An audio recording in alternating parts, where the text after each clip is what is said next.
നമസ്കാരമുണ്ട്. നമ്മുടെയൊക്കെ ജീവിതത്തിലെ അപ്രതീക്ഷിതങ്ങളായിട്ടായിരിക്കും ഓരോന്ന് സംഭവിക്കുന്നത്. സുരക്ഷിതമായി അല്ലെങ്കിൽ സുഗമമായി എത്താമെന്ന് ചിന്തിച്ചുകൊണ്ട് നമ്മൾ വീട്ടിൽ നിന്നൊക്കെ ഇറങ്ങി പുറപ്പെടും. പക്ഷേ സ്വപ്നേപി ചിന്തിക്കാത്ത തടസ്സങ്ങളൊക്കെ നമ്മൾ ചിലപ്പോൾ നേരിടേണ്ടി വരും. അത്തരത്തിലുള്ള തടസ്സങ്ങൾ നേരിടേണ്ടി വരുമ്പോൾ ആകെ നമ്മൾ പകച്ചു പോകും. കാരണം യാതൊരുവിധ പ്രിപ്പറേഷനും ഇല്ലാതെ, മുൻകരുതലില്ലാതായിരിക്കും നമ്മൾ എത്തപ്പെടുന്നത്.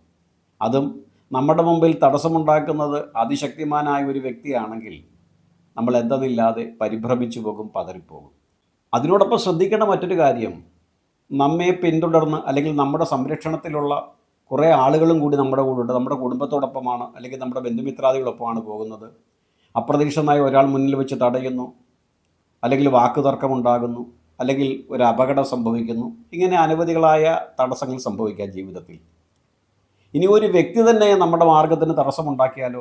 അതും സാധാരണക്കാരനായ ഒരു വ്യക്തിയല്ല, നമ്മളെക്കാൾ ശക്തിശാലിയായ ഒരു മനുഷ്യൻ, അല്പം പ്രശസ്തിയും പേരും എന്തിനും പോകുന്ന ക്ഷേമുഷും ശാരീരികമായ ബലവുമൊക്കെ ഉള്ളൊരു വ്യക്തിയാണെങ്കിൽ, അല്പം ശുണ്ഠി കൂടി ഉണ്ടെങ്കിൽ എനിക്കെന്തും ചെയ്യാൻ കഴിയും എന്നുള്ള ഒരു വിശ്വാസം കൂടിയുള്ളൊരു വ്യക്തിയാണെങ്കിൽ നമ്മൾ പെട്ടുപോവുക തന്നെ ചെയ്യും.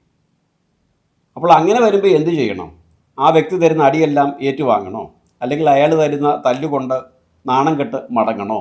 അതല്ലെങ്കിൽ അയാളുമായി തല്ലാൻ നിന്നിട്ട് ഒടുക്കം അയാൾ നമ്മളെ തല്ലിത്തോപ്പിക്കുകയും നമ്മുടെ കൂടുള്ളവരെ അയാൾ വകവരുത്തുകയും ചെയ്യും. അങ്ങനെ നാണം കെടണോ? എന്താണ് ചെയ്യേണ്ടത്? ഒരുപക്ഷെ അത് ചിന്തിക്കാനോ പരിഹാരം കണ്ടെത്താനുള്ള സമയം പോലും നമുക്ക് ലഭിച്ചെന്നിരിക്കുകയില്ല. അപ്പോൾ ഇത്തരത്തിലുള്ള സന്ദർഭങ്ങളിലൂടെ നമ്മൾ സഞ്ചരിക്കണം. അങ്ങനെ സഞ്ചരിക്കേണ്ടി വരുമ്പം ഓടുവാൻ നിൽക്കരുത്.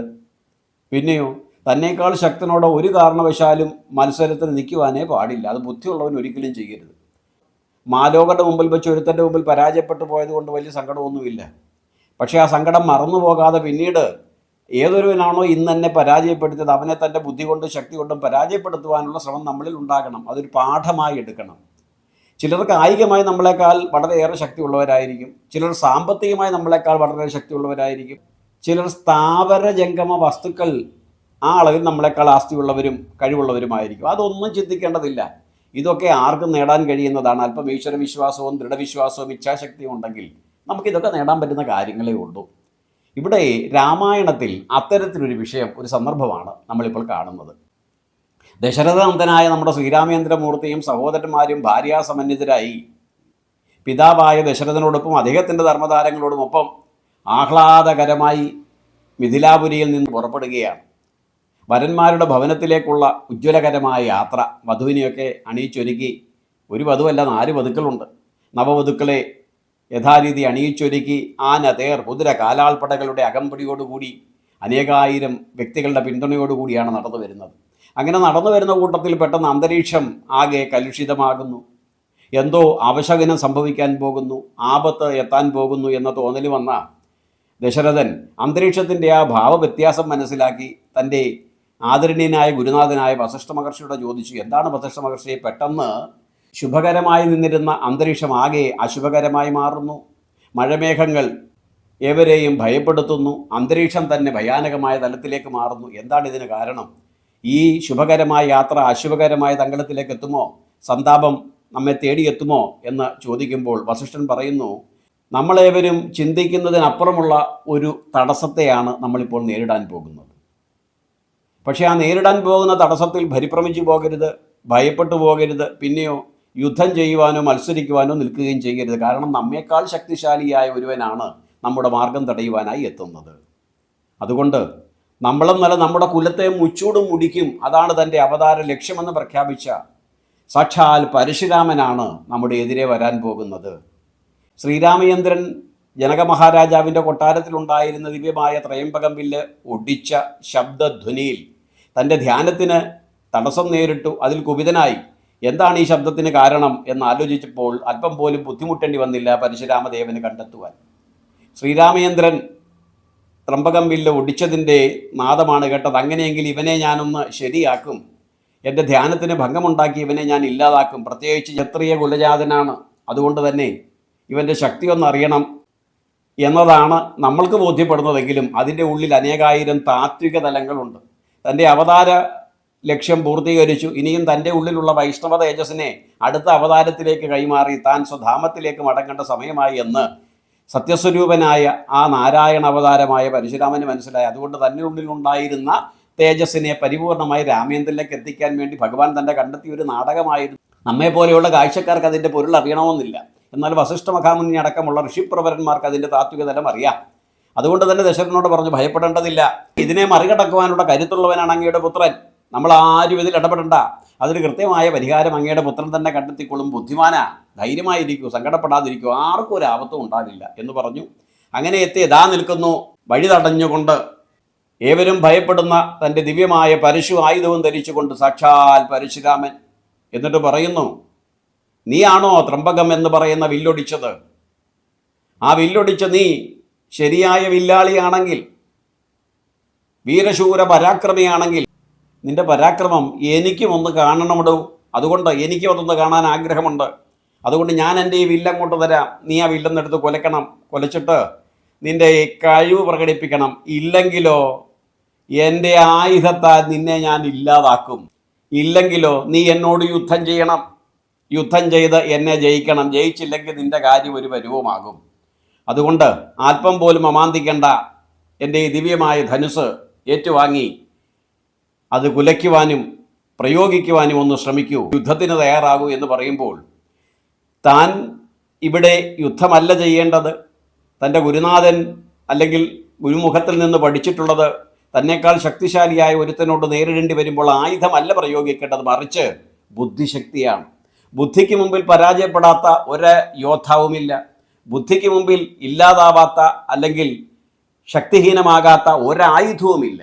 ഏതായുധത്തെയും മറികടക്കാൻ കഴിയും, ഏത് ആക്രമത്തെയും മറികടക്കാൻ കഴിയും ബുദ്ധിയുള്ളവന്.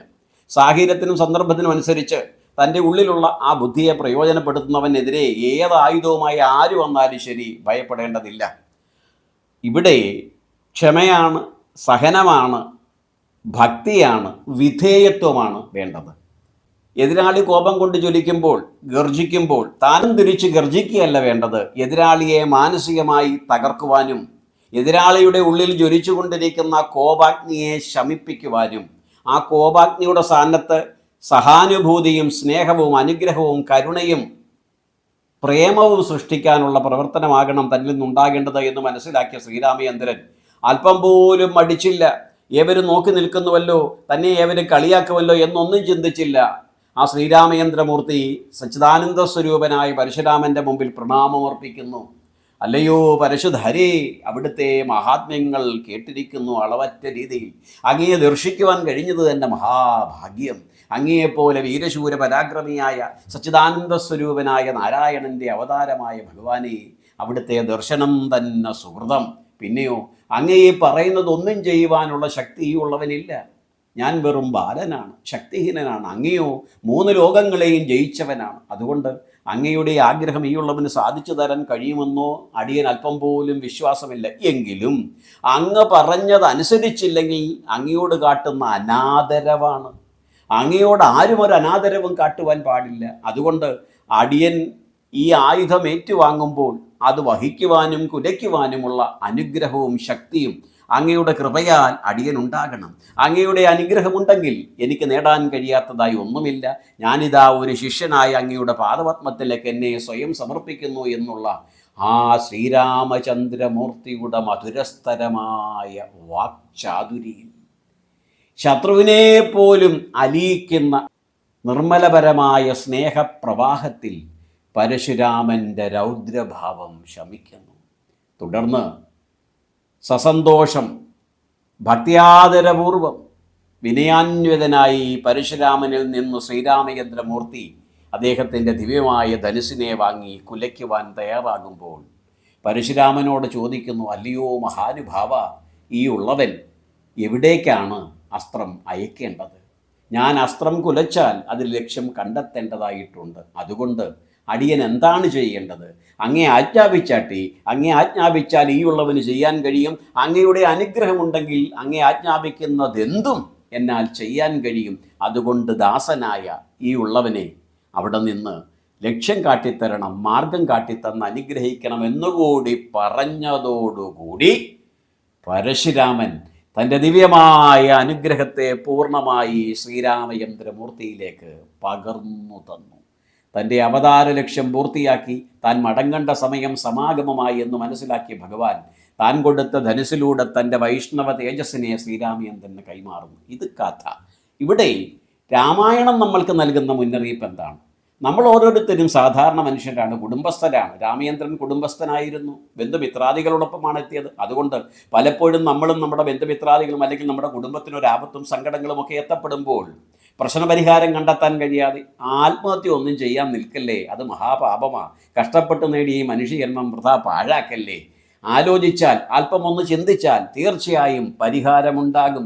സർവേശ്വരൻ പരിഹാരത്തിനാവശ്യമായ സർവ്വ വിഭവങ്ങളും തന്നല്ലേ നമ്മെ ഈ ഭൂമിയിലേക്ക് വിട്ടിരിക്കുന്നത്. പിന്നെയോ സർവദാ നമ്മുടെ ഹൃദയത്തിൽ ഉണ്ണാതുറങ്ങാതെ ഭഗവാൻ കുടികൊള്ളുമ്പോൾ ബുദ്ധിയായി, ജ്ഞാനമായി, അറിവായി ആ ജ്ഞാനസ്വരൂപൻ നമ്മളോടൊപ്പം ഉള്ളപ്പോൾ എത്ര ശക്തിമാനായ ശത്രുവിനെ നമ്മൾക്ക് ആയുധമൊന്നുമില്ലാതെ, കായിക ബലമില്ലാതെ, വാക്ചാതുരിയാൽ, ഈശ്വര കടാക്ഷത്താൽ ധന്യമായ നാവിൽ നിന്നൂറുന്ന മധുരതരമായ സുസ്മിത പദങ്ങളാൽ എത്ര കഠിനതരമായ തലത്തിൽ വർദ്ധിക്കുന്ന ശത്രുവിനെയും മിത്രമാക്കുവാനും അദ്ദേഹത്തിൽ നിന്ന് അനുഗ്രഹവർഷം നേടുവാനും നമ്മൾക്ക് ഓരോരുത്തർക്കും കഴിയും.